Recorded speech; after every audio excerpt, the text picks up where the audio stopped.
stars in my eyes and was like, ooh, let's do just the dressage stuff because he was more fun to play with. And then it just kind of fell in love. So you didn't necessarily buy him with the intention No. of just dressage? No, I just kind of like went looking for a horse, and my friend was like, hey, so we have this like giant dressage horse that the kid can't ride. You're afraid of. You want to come see him? I was like, yeah. He was so fat and so unfit, and it's like we did like 2 trot laps, and he was like dead when I bought him. But I watched videos of him from a couple months before when he was like, again, with a trainer, hauling him left and right and doing the changes and stuff. And I was like, ooh, that looks fun. So it just sort of like, I guess, organically switched with him. Right. But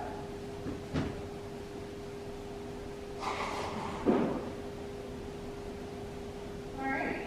So I know your contest on and on by him. Yeah. Or so I know him a little bit. Yeah. What are you working on? When do you take him home? I don't know that I'm taking him home to the winter. Oh, okay. So I'm making him home this spring. Awesome. So we treated Crosser about 2 weeks. And I think this is about how to do like event for doing that.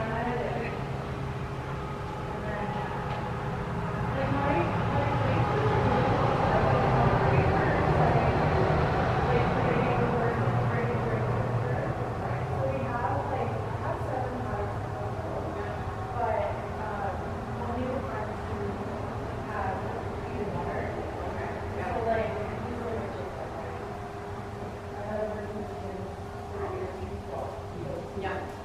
so they're kind of cool with small for like easier names. More like certain people put away comfortably. So yeah, so I know it's pretty bad, I like taking horses in. yeah.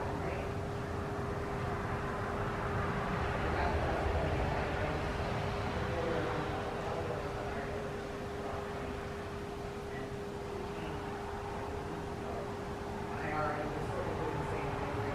Okay, so my horse was like here, and he's about to put that water out. I was like, if it starts storming, I'll bring him in. Yeah. Two stalls, you know what I mean? It's crazy, so like- stressful, right? Taking care of horses is really hard when you care. Yeah.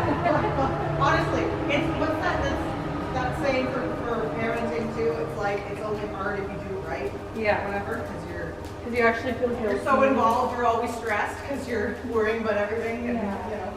Yeah, we were really only been working on the walk product. So with the very good activity, I was only riding one week. Right. And that's was riding 4 times a week usually. Okay. So we're just kind of getting back in the swing of things together. Okay. It's like, I feel like for me, like I'm obviously not as experienced as Jess and stuff, but I do feel like I'm like well in the intuitive path. So Yeah. like for him and I think when I have him home and stuff is like a big part of our thing. Yeah. Because it's like I'm the everything lady. Yeah. So trying to get into like offering and everything. A lot of the weeks are feeling a lot better. Okay. Good. Not that it's like ever horrible, just like our like the thing we got. You know what I mean? Yeah. You get out of the thing a little bit. Yeah.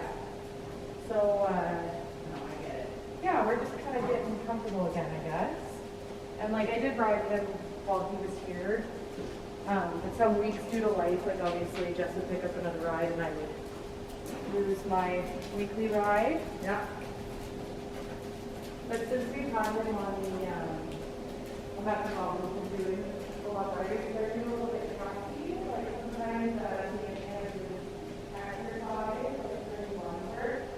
Like sometimes he's spicy, but he was like, taking that belly a little bit, and like practicing for time and stuff, so. Yeah. Be positive. And again, I like that's my talk about a lot too. Like the more you know, and the more you see, Yeah. the harder it gets. Yeah. It's like you're so afraid to cross the boundary, Yeah. or ruin the trust that you had, or ask them to do something, and then they're sore, so. Yeah, because like it's happened, like, guys. Right. Totally. Yeah. Me 10 years ago, I don't even know who that is. Yeah. And I'm old with a day off, and it's so different now. So, yeah,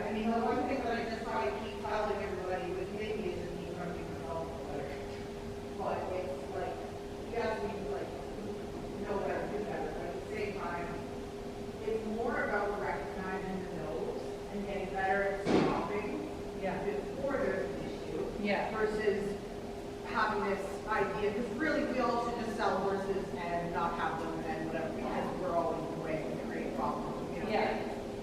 We ask them If to you're do not that, having we to don't go out where you're on. Right. We're Totally. able to do things. If we're gonna ride, we're gonna move forward, we just do it with love and we have people. Yeah. So there's nothing wrong with like, you have to be careful not to overanalyze every true twist, every. Yeah. Because otherwise it's so exhausting. Yeah. But at the same time, I'm grateful for all the, terms that we've made, because I feel like we understand things better and we communicate better and all those things. So, I know it probably feels a bit funny because it's hot when you brought up here and you should add so much into it, and then now you're kind of getting back and doing stuff. So, you know him so well in your gut, but at the same time, yeah. probably Yeah, not in your yeah. backyard and you're. Because right now, that's just kind of fun, right? Right, So, yeah. He's like, hi, remember me? yeah. Yeah. So, I mean, it's just one of those things where I would just keep advising, like, trusting your gut, right? If you feel like he's off, the ulcer thing, he's prone to it, keeping your eye out for those moments and just read them the best you can, but, I mean, it's all communication, it's not, nobody has an ill intention here, right? So, Yeah. okay, so if you want to just like take in front of the car around, so that you're depending on, no rush to it, whenever you feel it's a good moment, you can change direction once or twice, just sort of grease the wheels and get moving a bit. Some it's early, it's a little chilly, and all things. So don't rush it, don't feel like you have to trot on. And if at any point you feel like you need a break, whatever it is, just let's find it.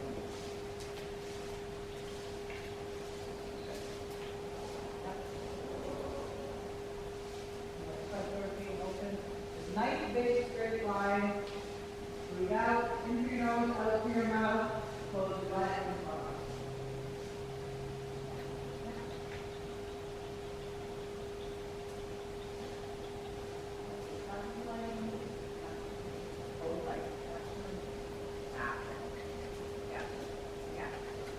Think about kind of like gentle nudges versus a push.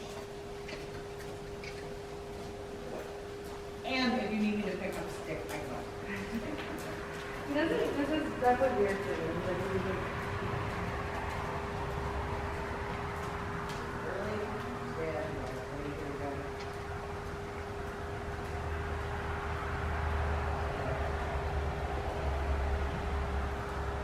Really off. Maybe you guys can move off. There you go.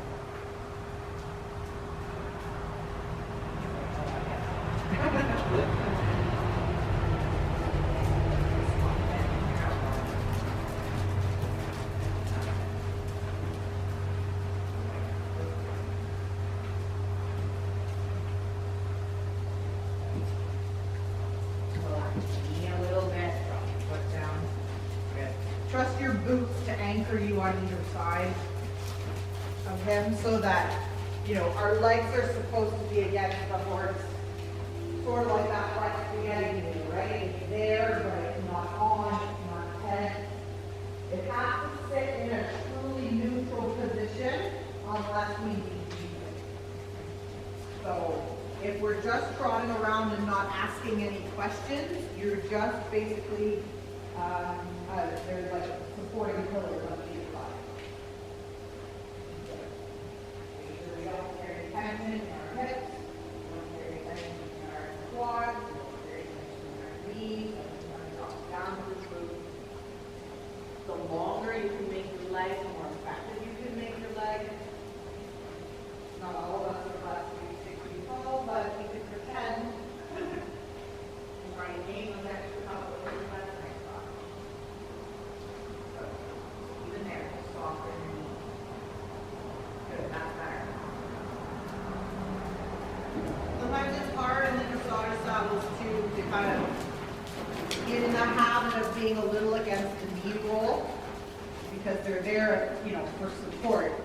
But we end up kind of beating on them a little bit. So especially when he's having a day where he's a little bit behind your leg, you know, slightly resistant to going forward. You want to make sure that your knees are not contacting his shoulders at all. Any kind of pressure on the front end closes the front doors and slows the horse down. Good. And again, when you're doing a little bit forward now, yeah, so trust your knees to be a little straighter. Trust your weight to go down through your feet. Really soft to your hips. Breathe. When you breathe, I want you to feel it go in your body all the way down to your glutes and all the way back out of that. Wow.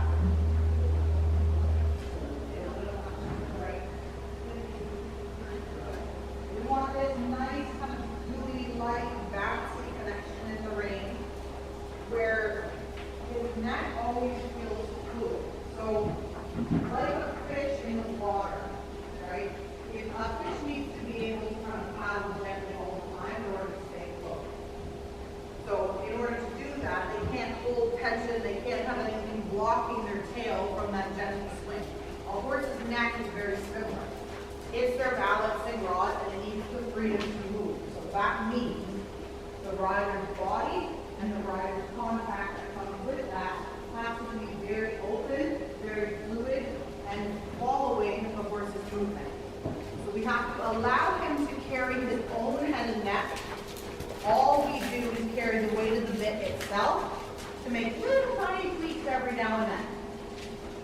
Good. Because the more he can sort of have the freedom to put his neck where he needs to, the more independent and confident he feels. Good.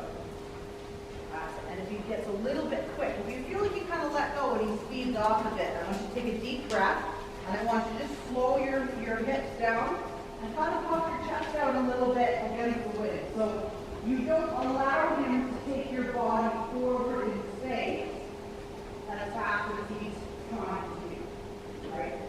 I would prefer to it kind of sitting against the wind.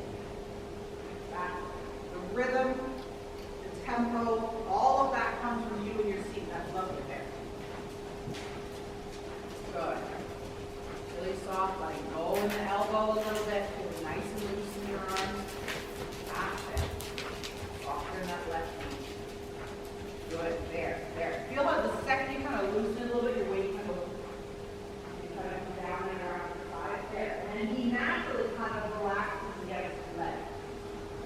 We create a lot of tension in our knees as riders because, I mean, when you think about the mechanics of it, it's kind of silly because you're sitting on top of an animal, right? So we end up kind of balancing. The fetal position is very natural for humans to stay. So we end up kind of tightening up our hip flexors a little bit so our core muscles are strong, obviously, and the top core muscles. It brings the knee up, and then unintentionally we end up kind of sitting on them a little bit. So let the dressage saddle kind of do its job where you can feel, you're not supposed to feel your knee roll as you're running around. If you can feel them, your knees are on. You're supposed to tuck as nice in behind them. They are a guide, but they are not a support. You understand? Yeah. Good. So for me, that was always my thing, especially because my leg, like my thighs are pretty short. So I have a tendency to sit against my knee roll a lot. And the more I was working with like Erica and stuff, she's like, you're not supposed to be on it. You knock it off. So it sort of allows us to keep our hip flexors a little bit more open and our leg a little bit longer. There you go. And then you don't feel like you have to really put your leg on to find it. You're already there. That's it. Good. Bend the elbow.